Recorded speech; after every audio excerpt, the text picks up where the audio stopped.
Bonjour à tous et ravi de vous retrouver pour ce journal de 15 heures dont voici les titres.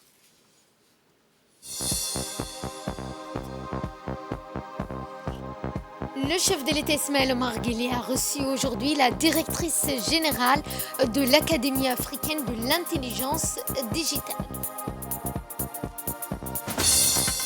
Et la Côte d'Ivoire, championne 2024, qui a remporté hier soir la CAN. C'était les titres. Place au développement. Le chef de l'État Ismaël Omar Guelleh a reçu aujourd'hui au Palais de la République le directeur général de l'Académie africaine de l'intelligence digitale, Lassina Koné. L'Académie africaine de l'intelligence digitale, SADA, a été créée pour construire des sociétés numériques inclusives et durables en Afrique. Cette académie est implantée dans 13 pays en Afrique. Elle propose des cours, des plateformes d'échange, des opportunités pour les différentes catégories de la société africaine, notamment les jeunes Africains, pour améliorer la culture numérique en vue de faire profiter pleinement des technologies numériques, mais aussi de promouvoir la transformation numérique en Afrique. Au cours de cette séance, le président et son hôte ont évoqué également l'ensemble des rôles et perspectives de la mise en place de Smart African Digital Academy à Djibouti pour promouvoir les technologies numériques dans la transformation de la société socio-économique et qui vise à améliorer la qualification en matière de compétences numériques au niveau national et africain. Et pour sa part, le directeur général de l'Académie africaine de l'intelligence, M. Lassina Koné, a salué le projet accompli par Djibouti en matière de technologie, de numérique et de stimuler également la croissance socio-économique durable à Djibouti. D'abord, Son Excellence, Monsieur le Président de la République, il y avait le volet de l'Académie numérique, l'installation de l'Académie numérique de Smart Africa au niveau de Djibouti, il y avait un.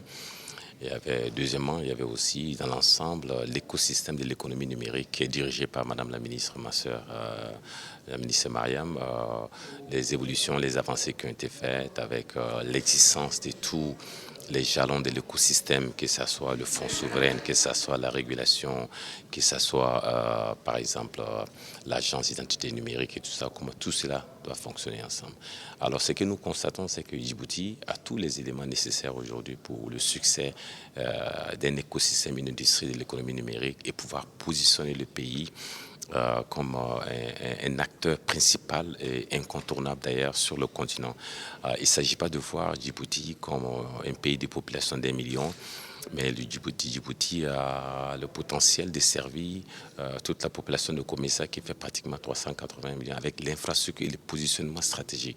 Alors qu'est-ce qu'il faut faire? Comment nous pouvons prendre l'économie numérique comme catalyseur du développement socio-économique en Djibouti? C'est de cela que la discussion avec Son Excellence, Monsieur le Président, s'est passée. Aujourd'hui, les grands groupes de technologie n'emploient pas les jeunes nécessairement basés sur les diplômes, mais basés sur le talent. Alors, comment les pays africains peuvent jouer leur rôle dans la formation de cette jeunesse? Et cette jeunesse dont 70% de la population du continent africain qui fait 1,4 milliard ont moins de 30 ans. Alors, qu'est-ce qu'il faut faire? Alors, il faut que les États, l'installation de Smart Africa Digital Academy, qui est l'Académie numérique de Smart Africa en Djibouti, rentre dans le contexte comment Djibouti peut contribuer, comment Smart Africa peut assister techniquement Djibouti à pouvoir former la jeunesse, cette jeunesse pour les boulots émergents, surtout que nous sommes dans la 4e révolution industrielle. Donc, c'est dans ce cadre. Aujourd'hui, l'Académie est installée dans pratiquement 13 pays. Il s'agit de quoi? Lever des fonds, former les jeunes, recruter les jeunes dans la rue, même dans la rue, pas forcément dans les écoles, et les former dans les talents pour pouvoir les préparer pour les emplois des grands groupes de technologie. Et nous avons également recueilli pour vous les impressions de la ministre déléguée à l'économie numérique et à l'innovation. L'Académie est officiellement lancée et Dieu merci, nos jeunes qui sont à 40 à 70% connectés connectés. Nous avons utilisé des outils de communication nous avons déjà commencé. Des 100 jeunes sont déjà enregistrés sur la deuxième composante des SADA. Dans SADA, il y a plusieurs sous-composantes. Il y a une composante SADA Youth Chapter, ça veut dire qui est destinée aux jeunes déscolarisés, et des 100 jeunes ont déjà manifesté leur intérêt, ils seront connectés. Il faut peut-être préciser l'avantage du numérique, c'est que l'enseignement peut se faire à la maison. À la différence de l'éducation classique où il faut des écoles, il faut un espace, une organisation, une administration scolaire. Le numérique l'enseignement dans le numérique peut être fourni en étant au salon, à la maison ou même dans la rue. Hein. Quelqu'un peut se mettre et s'isoler s'il voit que son cours en ligne a commencé. Et on va commencer à faire des communications par différents types par les différents canaux de communication. Nous allons mettre en place un site web. Clé a aussi des instruments de communication, les tweets des Clés, Facebook, la page Facebook de Clé, le web des Clés. Et l'avantage que nous avons hier, j'ai invité le ministre de l'Enseignement supérieur pour connecter cette plateforme depuis l'université. On aura aussi l'information, on va utiliser la plateforme de l'éducation, l'enseignement supérieur, l'éducation de base, parce que le numérique, c'est à tous les niveaux. Ça peut aller de 14 ans jusqu'à personnes âgées. Et nous n'avons pas aussi exclu les personnes aux besoins spéciaux parce qu'il y a, comme je disais, l'enseignement étant à distance, la personne incapable de se déplacer pourrait tenir sa formation. Et on va essayer aussi d'investir dans la connectivité parce que ceux qui n'arrivent pas à venir sur place, comment leur offrir d'autres outils. C'est un départ, mais il y aura d'autres activités et des compléments, des activités annexes qui seront à côté. Dans l'actualité également, le ministre délégué à la décentralisation, Qassim Haroun Ali, et son collègue, le ministre des Infrastructures et de l'Équipement, ont procédé à la signature au Conseil régional de Boc d'un accord majeur visant à renforcer le développement des infrastructures routières dans la région de Boc, précisément à Boc Médého, Boc Aleladah, Wala Bol, mais avec l'agence des routes de Djibouti. Cette cérémonie de signature qui s'est tenue dans un esprit de collaboration, de partenariat, marque une étape importante dans l'effort continu visant à améliorer l'accessibilité, la connectivité et le développement économique de la région de Boc. Grâce à cet accord, les deux entités s'engagent à travailler ensemble pour élaborer des projets d'infrastructures routières innovants et durables, répondant également aux besoins actuels de la population rurale et des deux localité, celle de Médého, Aleladah, avec le soutien financier de l'Union européenne et Expertise France. Au Boc Médého, au Boc Aleladah, Wala Bol, soit près de 100 km. La piste de Médého, reliée à la RN14, tout comme celle d'Aleladah, sont indispensables à la vie humaine. Pour la collectivité territoriale de Boc, l'amélioration des pistes rurales au Boc Médého, au Boc Aleladah, Wala Bol, est un des piliers des axes stratégiques du plan de développement régional réactualisé, PDR 2021-2025.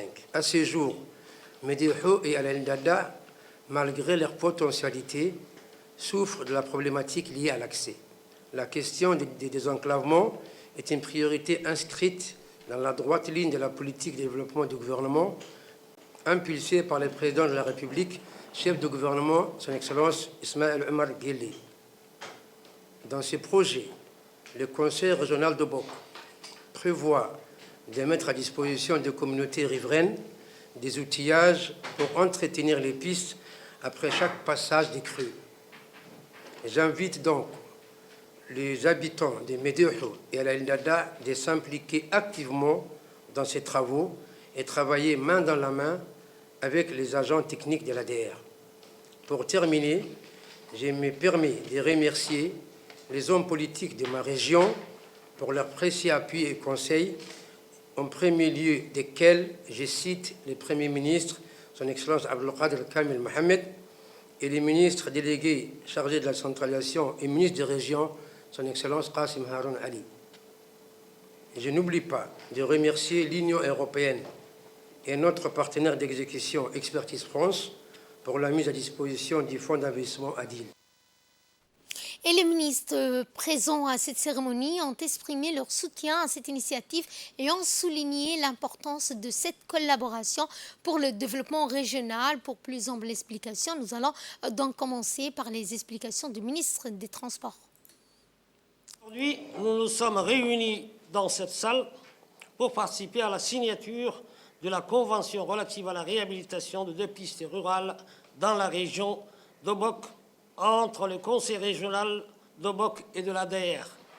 Il s'agit là de la piste d'Obok-Madeho de 22 km et de la piste d'Alalidada-Walabol de 75 km. La signature de cette convention s'inscrit dans le cadre de la politique du gouvernement de la décentralisation prônée par le président de la République.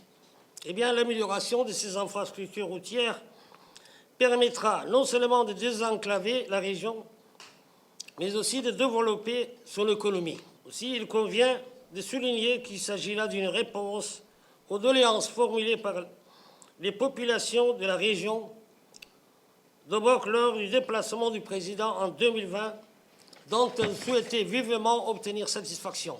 Les travaux d'amélioration de ces infrastructures seront réalisés par l'ADR. Je profite de cette occasion pour remercier et féliciter tous les intervenants, le ministère de la décentralisation, le conseil régional d'Obok, l'ADR, l'équipe du programme ADIL et l'Union européenne pour le financement de ces projets d'importance capitale ô combien opportuns. Enfin, nous demandons au président du conseil et le préfet de la région d'assister et d'épauler l'ADR en vue de faciliter la réalisation de ces travaux. Le ministre délégué à la décentralisation, Kassim Haroun Ali, a quant à lui mis en avant l'engagement de son département dans ce projet commun, reconnaissant ainsi le rôle crucial de chaque acteur dans la réalisation de cette vision partagée. Cette convention a pour objet la réhabilitation de la route rurale Orbor-Medeho et Obok-Alalidada. Cette route rurale qui est de 22 km et celle d'Obok à Walabol de 83 km faisait partie des doléances de la population de ces régions lors de la campagne présidentielle.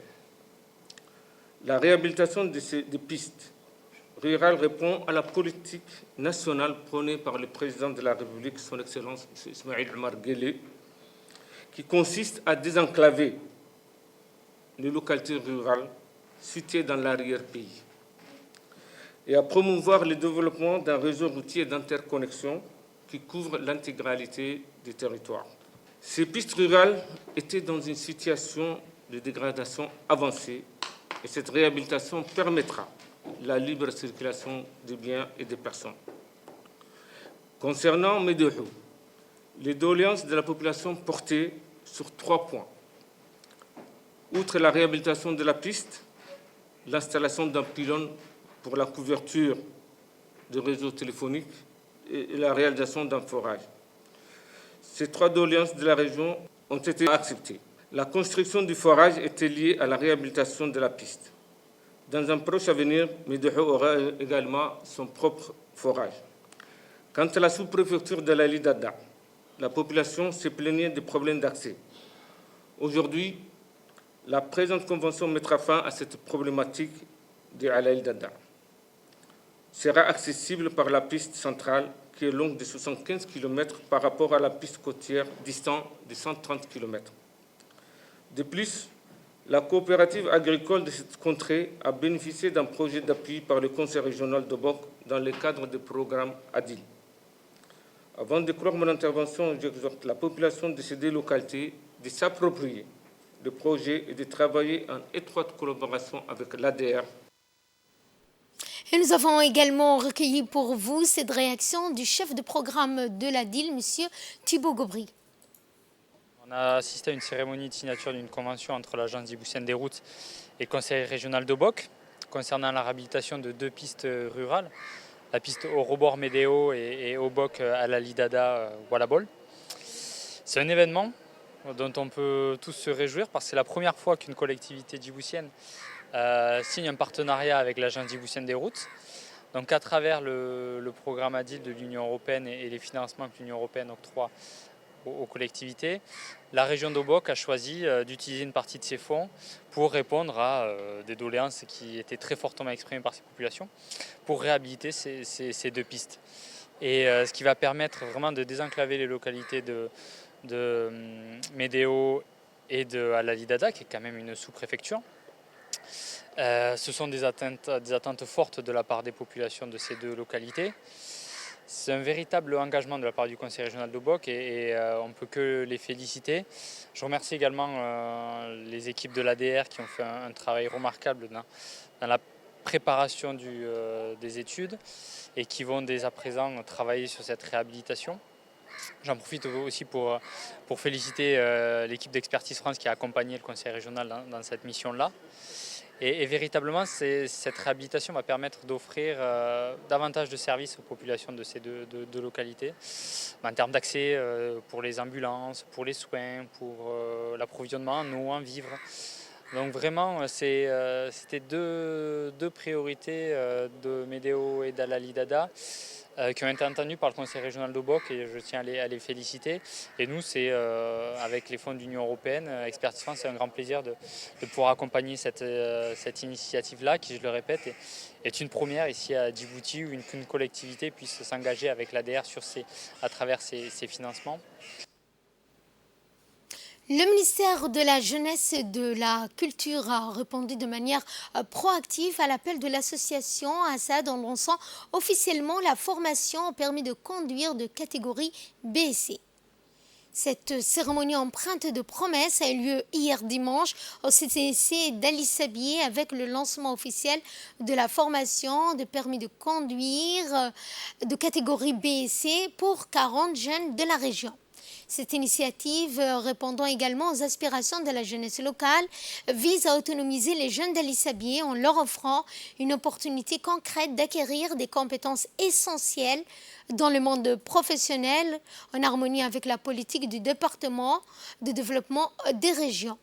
Eh bien, la particularité de cette formation réside dans le fait que la partie théorique et la partie pratique, ainsi que les examens, auront lieu directement dans la ville d'Ali Sabié. Cette approche concrète contribue à éliminer les obstacles liés au déplacement et assure aux jeunes bénéficiaires une expérience de formation inclusive et de proximité.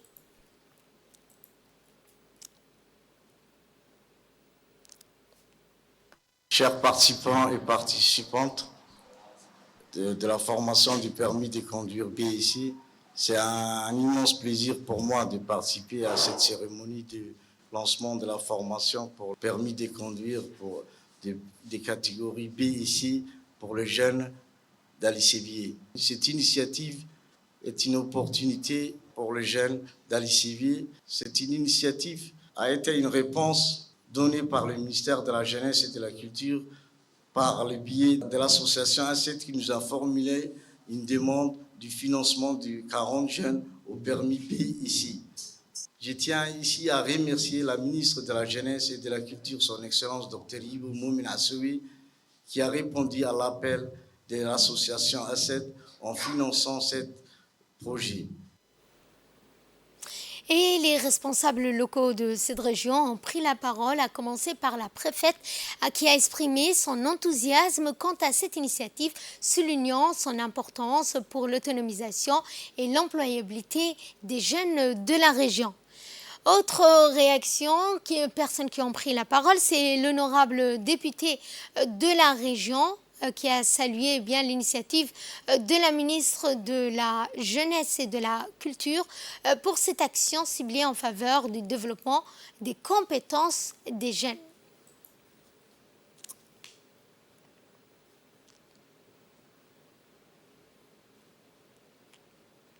Suivant cette fois cette réaction d'un bénéficiaire en permis de conduire, M. Zakaria Abdi. Mon nom est Zakaria Abdelkader Hamoud, bénéficiaire des formations permis P. Nous remercions le ministère de la Jeunesse et de la Culture et l'association A7, nous sommes fiers de participer à cette formation riche en connaissances. Le chef d'état-major général des armées, le général de corps armé Zakaria Cheikh Ibrahim, a reçu aujourd'hui, 12 février, son homologue italien, l'amiral Giuseppe Cavodragone, à l'hôtel des officiers Hassan Bassouma de la Direction générale des relations internationales, d'où il a été accueilli avec les honneurs militaires dus à son rang par le personnel féminin de l'armée de terre, de l'air, de la marine nationale, ainsi qu'au rythme des hymnes nationaux respectifs des deux pays.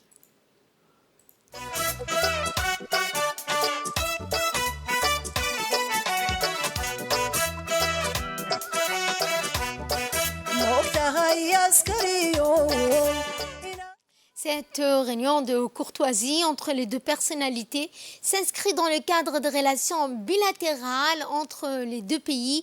Durant cette occasion, le général Zakaria Cheikh Ibrahim a rappelé l'excellence des relations de coopération entre les deux armées, notamment en ce qui concerne la formation des militaires, et a souligné sa disponibilité à œuvrer davantage pour consolider les liens d'amitié.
Le chef d'état-major général des armées a aussi partagé notamment des analyses perspicaces sur la situation géopolitique, mettant en avant les enjeux régionaux et les efforts entrepris par Djibouti pour consolider la stabilité et la sécurité dans la Corne de l'Afrique. Pour sa part, le chef d'état-major de l'armée italienne, l'armée Giuseppe Cavodragone, a exprimé sa gratitude envers le général Zakaria Cheikh Ibrahim pour son accueil bienveillant et a souligné l'engagement continu de l'Italie à promouvoir la coopération mutuelle dans tous les domaines.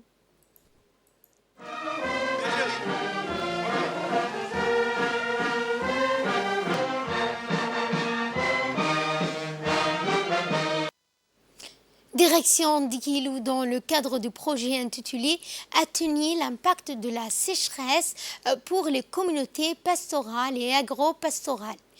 Eh bien, nous y reviendrons, mais maintenant nous allons suivre cette réunion que le général Zakaria Cheikh Ibrahim a eu donc avec son hôte, l'amiral italien Giuseppe Cavodragone. Eh bien, une réunion que le chef d'état-major général des armées a eue avec son hôte, une réunion qui s'inscrit dans le cadre des relations bilatérales entre les deux pays. Le général Zakaria Cheikh Ibrahim a rappelé l'excellence des relations de coopération entre les deux armées, notamment en ce qui concerne la formation militaire, et a souligné la disponibilité à œuvrer davantage pour consolider ces liens d'amitié. Et ensuite, notamment pour sa part, le général de l'armée italien, l'amiral Giuseppe Cavodragone, a exprimé sa gratitude envers le général Zakaria Cheikh Ibrahim pour cet accueil et a souligné l'engagement de l'Italie à promouvoir cette coopération mutuelle dans tous les domaines avec la République de Djibouti.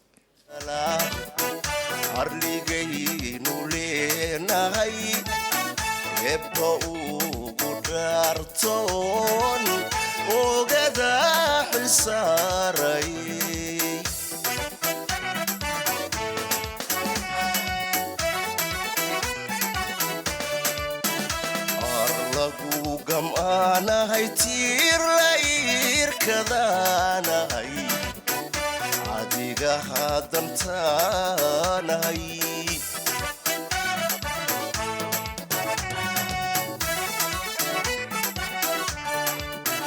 عرقو قم أنا هيتير لير كذا أنا هي عاديقة هادمتانا هي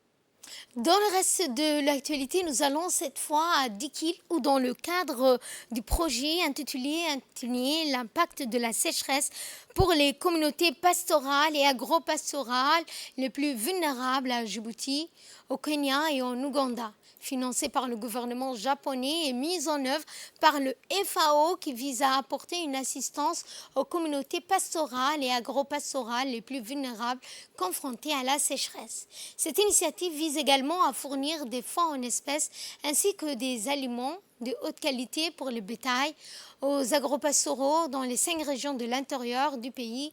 Ces aliments jouent un rôle crucial dans l'amélioration de la santé et de la productivité des animaux. Par la suite, la mission a été reçue par le président du conseil régional et son équipe. Dans son allocution, le président a également exprimé sa gratitude envers l'équipe de la FAO et a mis en évidence les priorités de la région à l'issue d'une longue réunion accompagnée des autorités locales. La délégation s'est rendue dans la localité de Kantali pour assister à la distribution des aliments pour les bétails, et des fonds en espèces ont été donc remis. Cette démarche souligne l'importance du dialogue entre les FAO et les autorités locales, permettant une compréhension mutuelle des enjeux et des besoins spécifiques pour cette région. La distribution d'aliments de bétail et des espèces pour des familles. Il y a une totalité de 220 familles qui recevent donc 10 000 francs et aussi 125 kg d'aliments de bétail. Cette quantité est suffisamment pour 2 mois pour environ 10 moutons ou une vache. Et il s'agit d'une activité qui est menée dans le cadre de notre projet sous-régional financé par le Japon. Et ce projet est au Djibouti, au Kenya et en Ouganda. Nous prenons cette fois la direction de Tadjoura, où la ministre des Affaires sociales et des Solidarités, Ouloufa Ismaël Abdo, a procédé à la pose de la première pierre du siège régional du ministère des Affaires sociales et des Solidarités, ainsi que du stock de proximité. Un jalon crucial dans l'évolution sociale et l'économie du pays, l'expansion du guichet social résulte de la constante augmentation des besoins de la population et requiert désormais des installations adaptées et accroissement du personnel. Cette expansion reflète également la nécessité d'une réponse plus robuste face aux défis sociaux émergents. De même, la contribution des stocks sur ces sites vise à faciliter une intervention plus rapide et plus ciblée. Cette initiative répond à une exigence de réactivité accrue face aux besoins d'urgence des communautés, soulignant ainsi l'engagement du ministère à fournir des services sociaux efficaces et adaptés à tous les Djiboutiens. En construisant ces infrastructures, le ministère des Affaires sociales et des Solidarités s'engage à consolider l'inclusion, le développement social et à promouvoir le bien-être général dans les régions intérieures du pays.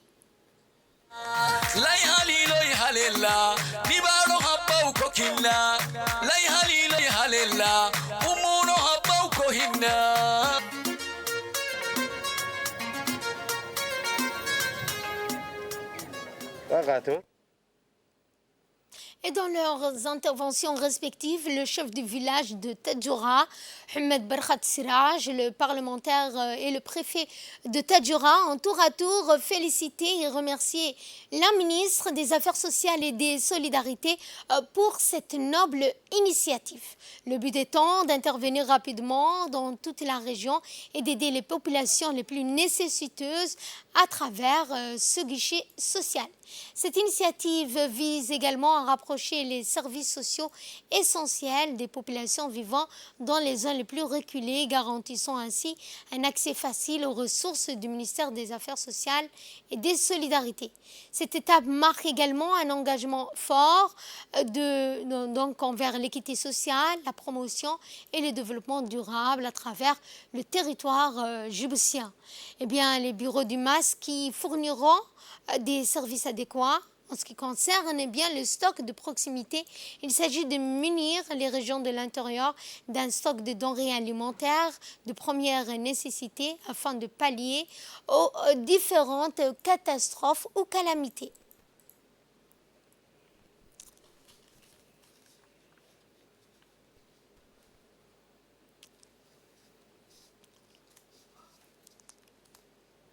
Le président du conseil régional de Tadjoura a également pris la parole, suivant un extrait de son intervention. Oui, c'est la pose de pierre du centre social qui va accueillir l'administration sociale et en même temps les infrastructures sociales. Et nous remercions pour cette initiative la ministre.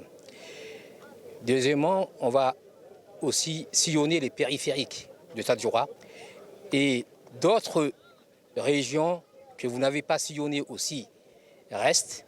Nous comptons sur vous pour que prochainement les doléances de la région entière sont pleines et vous puissiez aussi aller vers vos concitoyens et voir leurs problèmes afin de les résoudre. En tout cas, c'est une étape qui est très importante, des initiatives avec des promesses concrètes. Et nous espérons aussi que d'autres sectoriels vont suivre le même chemin.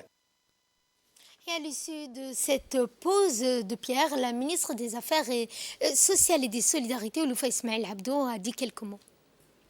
Aujourd'hui, encore une fois, donc la 5e du genre, nous posons la première pierre de l'établissement de notre siège social, le guichet social intégré, pour mieux servir la population de Tadjoura et pas seulement de Tadjoura-Ville, mais de toute la région de Tadjoura, Inch'Allah. Le président de la République a voulu rapprocher l'administration de ses administrés. Il a voulu qu'il y ait un stock de proximité. Et donc le hangar de proximité fera en sorte d'acheminer les vivres d'une manière efficace, efficiente et rapide. Donc nous sommes vraiment très contents de cette pose de première pierre et nous espérons également que ça va servir à toute la population de Tadjoura. Nous remercions également l'ensemble des Uqal de la ville blanche, également les autorités régionales, le préfet, pour tout l'accueil qu'ils nous ont réservé. Et vraiment, nous sommes vraiment très fiers de l'accueil également qu'ils nous ont réservé. Et sans transition sur ce sujet, la ministre des Affaires sociales et des Solidarités, par ses actions, contribue au développement des régions. C'est ainsi que, toujours dans le cadre de cette semaine de la solidarité, une cérémonie de remise de chèques d'un montant de 5 millions de francs a eu lieu au sein du conseil régional de Tadjoura. Cette action témoigne de l'engagement continu du ministère à renforcer et à soutenir la décentralisation des services publics de l'État tout en favorisant le développement régional. En effet, cette contribution financière représente plus qu'un simple soutien financier. Elle offre également une opportunité d'accélérer la mise en place d'une entité dédiée à la collecte et à la gestion de déchets et à la protection de l'environnement. Ainsi, cette remise de chèques incarne à la fois un investissement dans le développement local et une avancée significative vers une gestion plus efficace des ressources et de l'environnement dans la région de Tadjoura. De plus, une somme de $10 000, soit 1,8 million de nos francs, a été remise aux associations des femmes luttant pour la protection de l'environnement en charge de la collecte de déchets. Eh bien, cette contribution financière souligne également l'engagement du ministère à renforcer les initiatives locales visant à maintenir la propreté de la ville. En soutenant activement ces associations, le ministère encourage la poursuite de leur noble mission qui consiste à assurer un environnement urbain, sain, propre pour tous les citoyens. Cette action également démontre la reconnaissance du travail acharné, de la dévotion de ces femmes envers la préservation et l'hygiène publique, tout en renforçant la capacité à mener à bien cette tâche cruciale.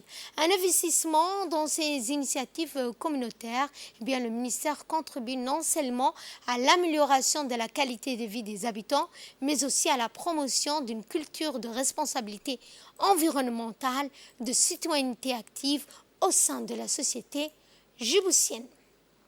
Ensuite, la secrétaire générale de l'UNFD, Fatouma Moussa, s'est félicitée de sa rencontre au Conseil régional des femmes en charge de la propreté, de la protection de l'environnement et de la ville blanche de Tadjoura.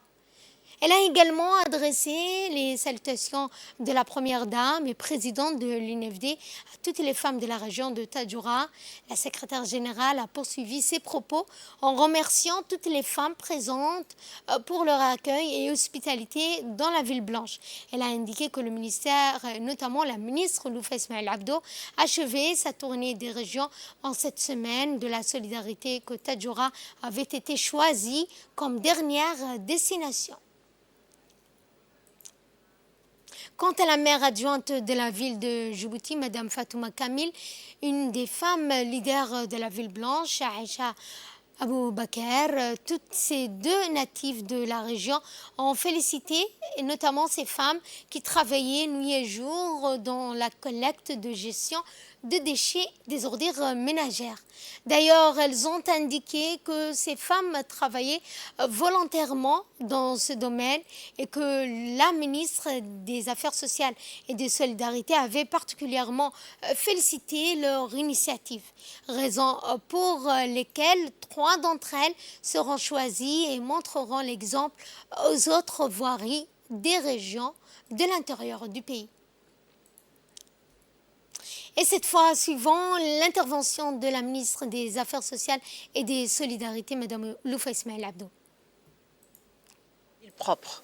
Les femmes de Tadjoura ont été un exemple justement dans l'organisation qu'elles ont faite pour les ramassages d'ordures pour rendre leur ville propre. La ville où les femmes elles-mêmes ont pris donc la propreté de leur région en main et elles ont fait un travail extraordinaire. Notre objectif et l'objectif du président de la République, c'était de rapprocher le gouvernement de la population, et surtout de la population qui se situe la plus éloignée de la capitale et des chefs-lieux. parce qu'il n'était pas question que nous rencontrons la population sans voir également les besoins des femmes, car comme la Première Dame le cite toujours, quand la femme est active, la pauvreté est passive, et ça c'est vraiment un moteur pour nous, d'abord d'instituer dans chaque région un office des voiries, celui de Tadjoura, l'office de voirie de Tadjoura, comme on l'a fait ailleurs, au même titre que l'Office des voiries de Djibouti. Et nous avons pensé, et grâce également à la vision du chef de l'État, que chaque région doit se doter de son propre Office des voiries. Toujours à Tadjoura, où la ministre des Affaires sociales et des Solidarités a rencontré les habitants de la localité côtière de Sagalou.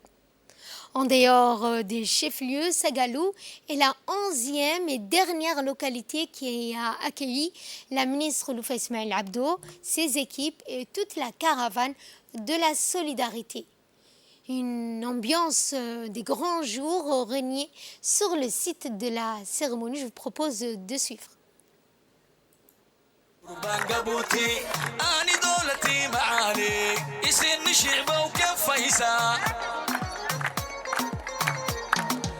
يلي هبطو كلمي لا يهليلو يهليلا أساكونه تنجي حلين لا يهليلو يهليلا قبل تقينا يتوسينا لا يهليلو يهليلا لبارو هبك سمياي لا يهليلو يهليلا دابي سيها قتنكينو لا يهليلو يهليلا تسقلي هقتا يونتا لا يهليلو يهليلا لا يهليلو يهليلا لا يهليلو يهليلا أمورو هبو كوهنا يلي هبطو كلمي لا يهليلو يهليلا أساكونه تنجي حلين لا يهليلو يهليلا قبل تقينا يتوسينا لا يهليلو يهليلا لبارو هبك سمياي لا يهليلو يهليلا دابي سيها قتنكينو لا يهليلو يهليلا تسقلي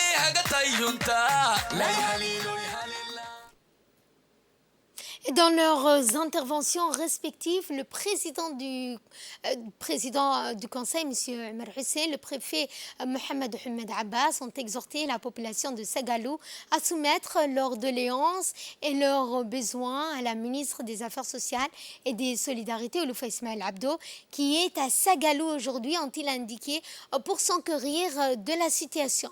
Le problème récurrent de l'eau, les extensions des écoles ou encore l'agriculture, le chômage des jeunes étaient donc dans les sujets qui ont été soulevés durant cette rencontre.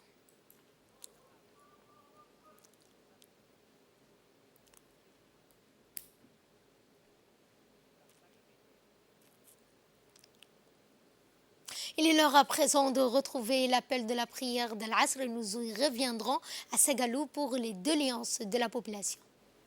On reste toujours à Sagalou, notamment pour parler des doléances des sages, des femmes de Sagalou qui ont présenté leurs différentes doléances à la ministre des Solidarités. Ils ont remercié le chef de l'État qui a mandaté la ministre des Affaires sociales et des Solidarités pour aller à la rencontre des Djiboutiens et Djiboutiennes qui vivent dans les territoires éloignés. Ils ont également soulevé le problème de l'eau, l'état désastreux de la mosquée de Sagalou qui a été touchée par des vents violents. Eh bien, les femmes de Sagalou, quant à elles, ont indiqué qu'elles avaient mis en place une caisse communautaire dont les cotisations sont la principale revenu. Les femmes de Sagalou, quant à elles, elles ont revendiqué et avaient des projets qui leur tenaient à cœur. Ils ont demandé également au ministère de la Solidarité de les aider à les réaliser.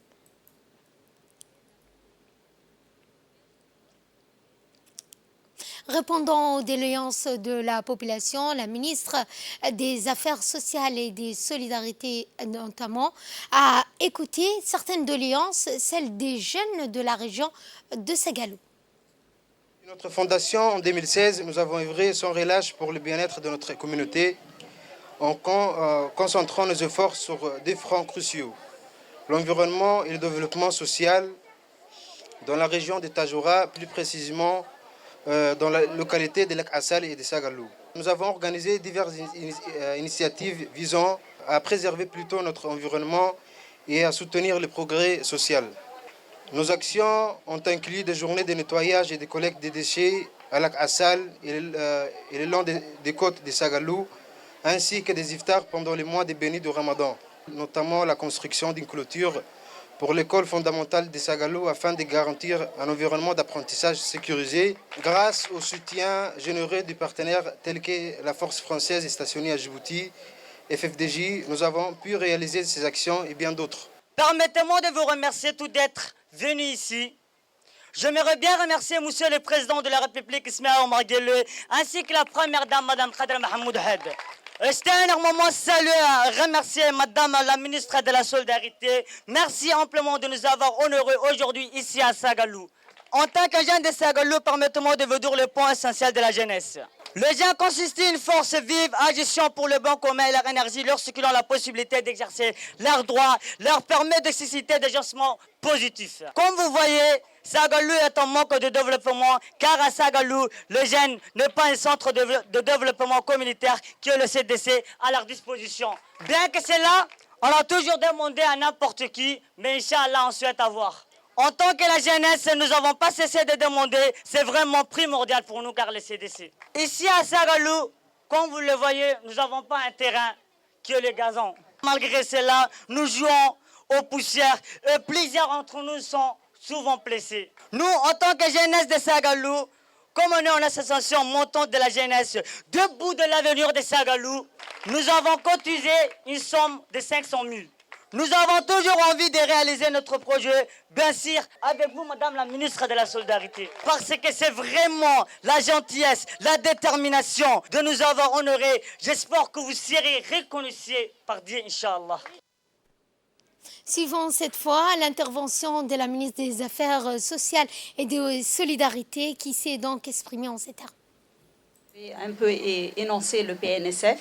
C'est le Programme national de solidarité famille, c'est les filets sociaux. Alors, je vais énoncer quelques chiffres. Avant, comme vous avez demandé l'élargissement de la couverture des filets sociaux, il y avait 305 familles qui bénéficiaient. Au jour d'aujourd'hui, il y a 422 sur tout le lac Assal qui bénéficient, soit une augmentation de plus de 115 ménages. Maintenant, la seule différence, c'est qu'avant, c'était un transfert monétaire, c'était 30 000 francs qu'on versait. Et maintenant, c'est des vivres que nous acheminons. Je vais citer quelques chiffres. D'Abale Kahar, comme chef-lieu, il y a 30 ménages qui bénéficient. Galina et Mak Arasu, 131 ménages. Dadaho, 11 ménages.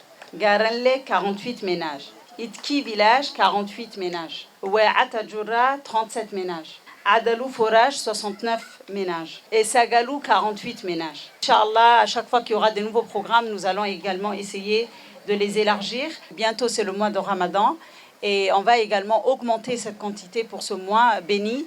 Et d'ailleurs, je profite de l'occasion pour dire que l'association des jeunes qui font d'iftar, eux spécialement également, ils seront livrés en denrées alimentaires pour faciliter également leur travail. On va les soutenir. Les Uqal ont porté le problème au fait de la réhabilitation de la mosquée. Inch'Allah, hada fi bokhair bidunya wa bil akhirah. Donc je ne peux dire que abshir et on va le faire avant Ramadan. Maintenant, je vais aborder les doléances qui émanent des jeunes. Tout d'abord, j'aimerais dire aux jeunes merci, merci, merci infiniment pour les mots que vous avez dédiés au chef de l'État, à la Première Dame et au ministère des Affaires sociales. Vous avez demandé également un local communautaire. Donc, Inch'Allah, dans les projets de DCC que nous allons programmer et on a déjà les fonds, nous allons faire, Inch'Allah, un local communautaire à Sagalou et ça serait exécuté par l'Agence djiboutienne de développement social. Également, les jeunes ont parlé d'une caisse qu'ils ont organisée pour vraiment effectuer des projets de la jeunesse, pour vraiment monter ces projets. Ils ont dit que cette caisse a été alimentée par eux-mêmes à hauteur de 500 000. Donc, le ministère de la Solidarité va également verser 500 000 dans cette caisse des jeunes, Inch'Allah. Aujourd'hui, Sagalou a une chance inouïe, et surtout la jeunesse de Sagalou, parce que vous êtes placés vraiment sur la route de passage. Maintenant, la jeunesse doit penser, réfléchir, est-ce que moi je vais faire un restaurant, est-ce que moi je vais faire une boutique, est-ce que moi je vais faire un lieu de détente pour les familles, et nous on restera à l'écoute et on va vous financer bi'iznillah. Aussi, vous avez parlé de l'éclairage. Il y a moins d'un an, on a formé des jeunes dans tout ce qui est réparation et entretien et même pose des panneaux solaires. Nous, notre objectif, c'est que ces jeunes, on les formalise, on va leur faire une entreprise ou une coopérative et on va en même temps être leurs clients. Une fois qu'on les aurait organisés, après, on va leur demander de venir réparer tous les éclairages publics, notamment à Sagalou. On va prendre attache avec ces jeunes.